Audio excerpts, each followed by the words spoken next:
ఇవాళ మనం పూజలు, కార్తీక మాసాలు, దీపాలు, స్నానాలు బాగా మొదలయ్యాయి కానీ, పెరుగుతున్నాయి కానీ అవినీతి ఏమాత్రం దేశంలో తగ్గలా, పైగా ఇంకా పెరిగి ప్రతి అవినీతి కేసుల్లో పట్టుబడుతున్న వాళ్ళ మొహాల పేపర్లో వస్తుంటే నాకు ఆశ్చర్యం అవుతుంది. ఎందుకంటే ఖచ్చితంగా వాడి మొహం మీద 3 బొట్లు ఉంటాయండి. ఒక బొట్టు కాదండి, 3 బొట్లు ఉంటాయి.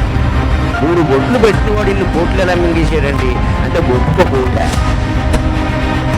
బొట్టు పెట్టామంటే ఎలా ఉండాలమ్మా, కేవలం సుమంగళిగా పెట్టే బొట్టారు. అట్ట బొట్టు, నిలువు బొట్టు 100 బొట్లు పెట్టేస్తున్నావే, అలాగెంత మాత్రం చెయ్యట్టేస్తున్నావే. గవర్నమెంట్ ఏమన్నా మనకు జీతాలు తక్కువిస్తుందా? ఇవాళ వేలల్లో లేవండి, లక్షల్లో ఉన్నాయి జీతాలు. ఇంకా మనం బల్ల కింద మింగేస్తున్నామంటే దేనికండి పూజలు, దేనికి స్నానాలు, దేనికి దీపాలు? దయచేసి ఆలోచించండి. జీవితంలో నీతి లేనప్పుడు దీపం ఏమిటండి, స్నానం ఏమిటండి?